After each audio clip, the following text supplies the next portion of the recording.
Have you ever heard a Buddhist say, "I don't ask for descendants, I only ask to chant the Buddha's name"? Do you find yourself wondering why such a seemingly paradoxical statement would come from someone who is supposed to practice compassion for all beings, including family members and future generations?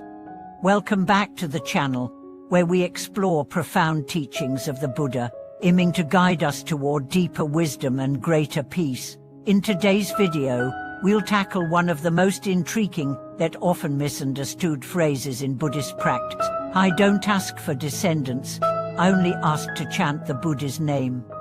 At first glance, this might sound strange.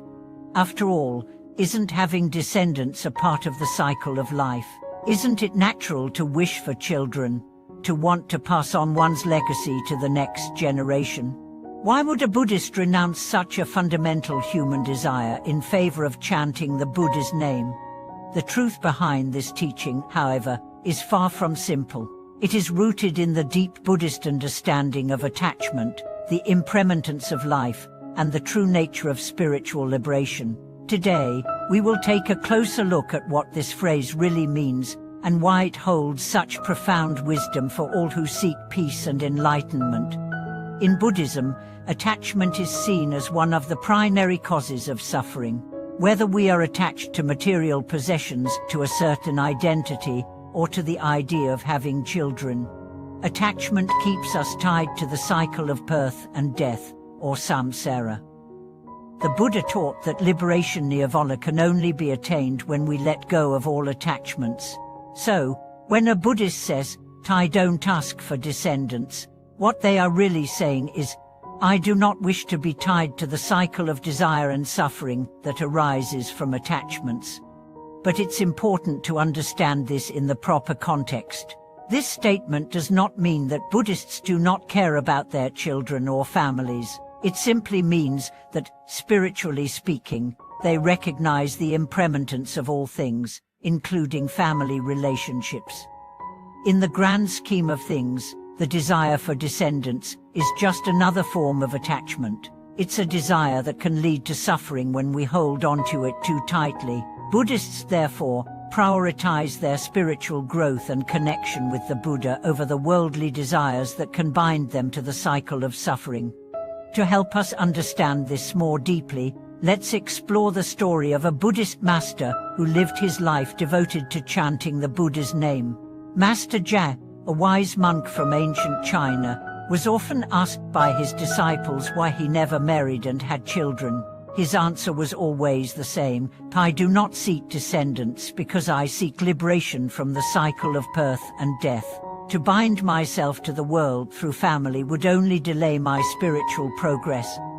Over time, his disciples came to understand that Master Zon's commitment to chanting the Buddha's name was not a rejection of family life, but an acceptance of the impermanence of all things. He had no desire to cling to something fleeting, something that, in the end, would only lead to more attachments and desires. Master Zon's teaching was simple but powerful. By focusing on the Buddha's name, by engaging in constant practice and devotion, one can transcend the endless cycle of desire and attachment. The chanting of the Buddha's name becomes a way of surrendering to the impermanence of life, acknowledging that everything in this world, relationships, achievements, even our very existence, is temporary. So, what does this mean for us in our daily lives? How can we apply this teaching in a world that values family, legacy, and lineage so highly? Let's first acknowledge that the desire for family is deeply rooted in human nature. It's natural to want to pass on our legacy, our teachings, and our love to future generations. But the Buddha's teachings remind us that these desires are not inherently bad. It's when we become attached to them, when we let them define our sense of self and purpose, that they become problematic. The true teaching here is not that we should reject family life or not care about our children, but that we should practice non-attachment. We can love and care for our family without clinging to them. We can cherish our children and raise them with wisdom, but we must remember that their lives, like ours, are impermanent. We cannot hold on to them forever, and that is where the wisdom of chanting the Buddha's name comes in. When we chant the Buddha's name, we are reminded of the impermanence of all things. We let go of our attachments and desires, and in doing so, we find peace. We come to understand that our true happiness and fulfillment do not depend on our family or our descendants, but on our connection with the Buddha and the Dharma. It is through this connection that we find true peace, liberation, and enlightenment. This teaching also speaks to a larger truth in Buddhism. The ultimate goal is not to accumulate wealth, fame, or even family. The goal is to free oneself from the cycle of birth and death, to attain nirvana. And to do that, one must relinquish all attachments, even those that seem most natural and dear. But how does this relate to the modern world, where family and legacy are often seen as the most important aspects of life? In a society that places so much value on bloodlines, on carrying forward one's name, how do we reconcile these values with the Buddhist teachings of non-attachment and liberation? The answer lies in balance. The Buddha did not teach that we should reject family life or the joys of parenthood. He simply taught that we should not become attached to these things. It's natural to want to have children, to want to leave a legacy, but it's also important to remember that these desires are impermanent. Our attachment to them can cause us suffering if we become too fixated on them. Chanting the Buddha's name serves as a reminder that our true happiness and peace come from within. It's not about what we have or what we leave behind, but about the inner peace we cultivate through our practice. When we focus on our spiritual growth and practice non-attachment, we can live more fully in the present moment and appreciate the blessings of family and life without becoming overly attached to them. Consider the example of a parent who has raised their children with love and care, but is not overly dependent on them for happiness.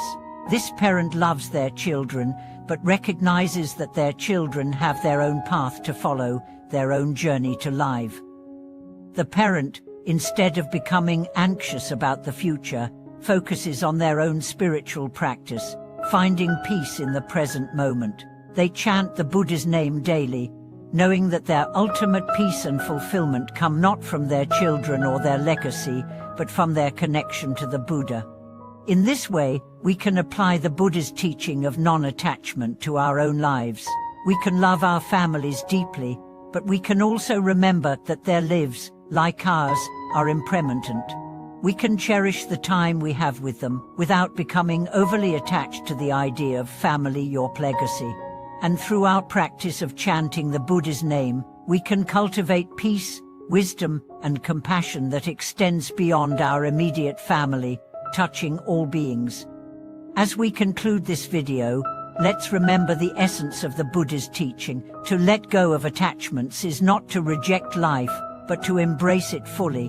When we stop clinging to the impermanent, we can experience the true joy and peace of the present moment. By chanting the Buddha's name sincerely, we connect with the infinite compassion of the Buddha, and we transcend the limitations of desire and attachment.